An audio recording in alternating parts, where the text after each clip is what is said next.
I love this topic. Good morning. Welcome back to Daybreak USA. I am Chris O'Sullivan. Today, we are discussing bringing the world of inventors and inventions to kids through an all-new book series entitled If Not You, co-authored by David Pridham and his wife Emberly. And joining us is the CEO and chairman of Dominion Harbor Group LLC is David Pridham. I am having a hard time this morning, David. How are you, sir? Good morning, Chris. How are you? Pleasure to be here. Oh, I'm so happy to have you here because I love talking inventions and getting the young kids involved. It's quite exciting for me. So what is the significance of inventors and their inventions in today's world, would you say? Well, I'll tell you, I am always asked by people what I do for a living, and we work with inventors every day, inventors of parts of the modern mobile infrastructure, inventors who invented great apps for your iPhone or your Android device, all the way down to folks who are inventing things like the retractable roof over the Cowboys Stadium. We work with that inventor as well, and it's incredibly important. In an information economy, everything that we interact with has seeds of inventorship in them. And if you think about it, this country is so different than the rest of the world. And one of the first things the founding fathers did when they broke free from Britain is set up the patent office and allow anyone, poor, middle class, wealthy, to invent, as opposed to the British system, which is all about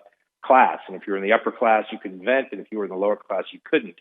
And so my wife and I really wanted to get to children and remind them that the most important thing they have is their creative nature and their sense of inventorship, and remind them that you can be anything you want, you can invent anything you want, you can be like a Steve Jobs, you can look at the Wright brothers all the way through history with Goodrich and the tire, the cotton gin.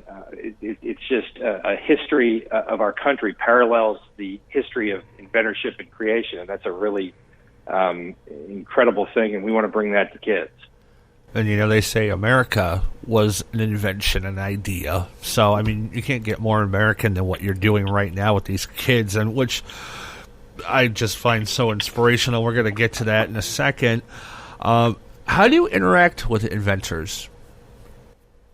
So we work with inventors every day, as I said. We work with inventors with large companies. Companies like Panasonic is one of our clients, where we work with hundreds of engineers and scientists who are developing the next great imaging product or developing the next great computer chip.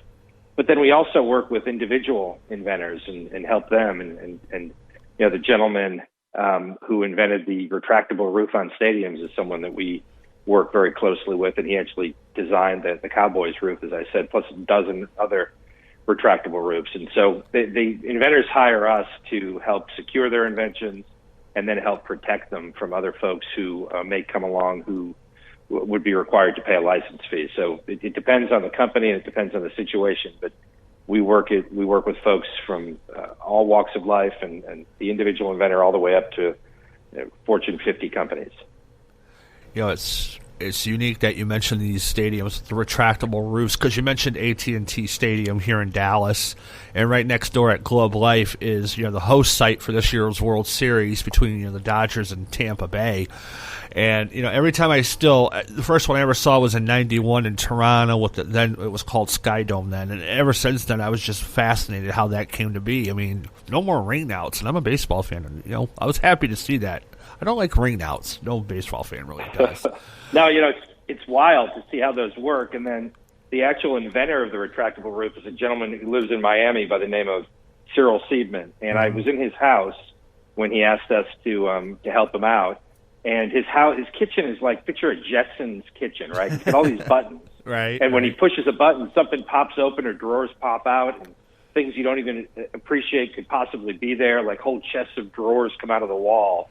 So, you just think about these guys, and they're so creative that they bring it into their life and into everything that they do. And that's one of the things we tried to get to with this book. Literally everything you do has an inventive or creative element to it, especially kids. And so we think that's really important. Well, I'm glad you brought that up because kids are very inventive, even at a very young age. They get curious about things. They want to try things. So that being said, why did you decide exactly to reach out to children? What caught your attention to say, let's give this a chance here? So my wife and I have 3 kids, all under the age of 5. Brooke, our oldest, is 5.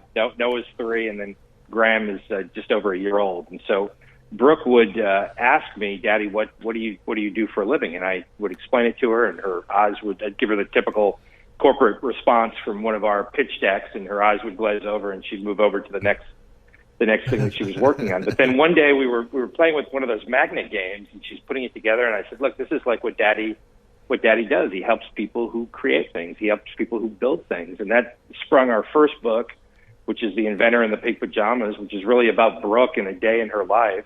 Right. And then our second book, which is just coming out, is about Noah, our son, and his treehouse, and actually building a treehouse as a family together and creating ways to solve problems that are inherent to things like building a treehouse, everyday things that you do with your kids. That is rock star awesome, my friend. So, and our time is winding down here, so I want to get this last one in to ask you. Talk to us about If Not You book series, if you would. So we started this out with just one book in mind, and then we got really good response to our first book, which is If Not You, Then Who? The Inventor in the Pink Pajamas. And we then wrote Noah's Treehouse, and we're now working on our third book, which will be out as part of a series by the holidays this year, which will be about kids and the games they play and the inventive elements in games. Think baseball and different inventions around bats and gloves and balls and all that. And it just the concept kept lending itself to more and more storylines and more ideas. So our thinking now is if the response continues, we'll just keep writing these books and rolling them out to touch on different aspects of kids' lives, like think conservation and environmentalism and all that, and all the inventions around that. That'll probably be the next book, and who knows where it's going to end. Well, I think I'm all in on this series, so I have to check this out. So, hey, real quick before we let you go, where can we find out more information and about you and this great series you've put out? So you can go to our social media page. We're on Instagram at If Not You Books, and also on Facebook, If Not You Books, and you'll see all the information about how to buy and learn more about our books and our kids series. All right, we'll have more for you right here on Daybreak USA.